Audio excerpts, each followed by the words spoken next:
Pour parvenir à déceler les phénomènes liés à la respiration, l'une des conditions essentielles est d'isoler les animaux de leur milieu de vie et de les placer dans un environnement confiné, c'est-à-dire totalement isolé du milieu extérieur. Dans un tel milieu confiné, l'être vivant apporte des modifications qu'il est possible d'observer et de mesurer. À cet effet, nous utiliserons un dispositif expérimental relativement simple comportant 3 parties bien distinctes. Une enceinte adaptée à la taille de l'animal étudié qu'il sera possible de clore hermétiquement. Des capteurs sensibles à la présence de 2 gaz, l'oxygène et le dioxyde de carbone. La sensibilité de ces capteurs n'est pas influencée par les changements de température. Enfin, un ordinateur et son écran qui permettent de lire directement et simultanément les valeurs mesurées par les 2 capteurs. Pour réaliser nos mesures, nous nous sommes procurés des animaux courants du commerce, un lapin, des poissons rouges et des criquets. Le premier animal à prendre place dans le dispositif est notre lapin. La taille de l'enceinte, qui est juste un peu plus grande que l'animal, permet d'obtenir des résultats intéressants bien plus rapidement que dans le cas d'une enceinte trop volumineuse. Une feuille de cellophane imperméable au gaz est placée sous le couvercle du vivarium. L'intérieur de l'enceinte ne communique donc pas avec l'air ambiant. Afin de ne pas éprouver le lapin trop longuement, nous arrêterons l'expérience au bout de 20 minutes.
La deuxième série de mesures est effectuée sur des animaux très différents du lapin, des poissons rouges.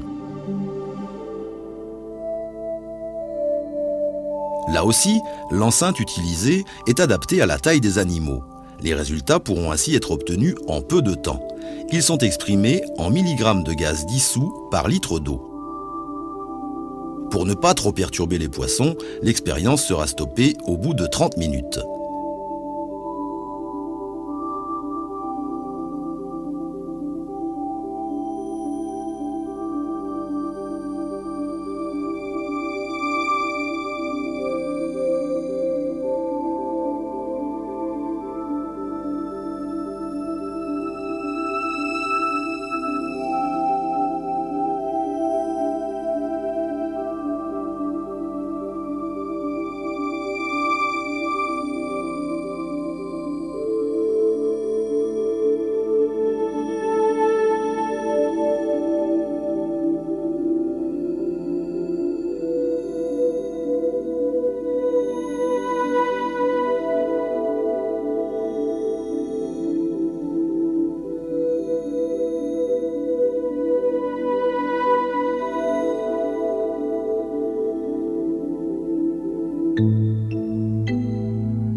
tickets sont introduits dans la petite enceinte de mesure.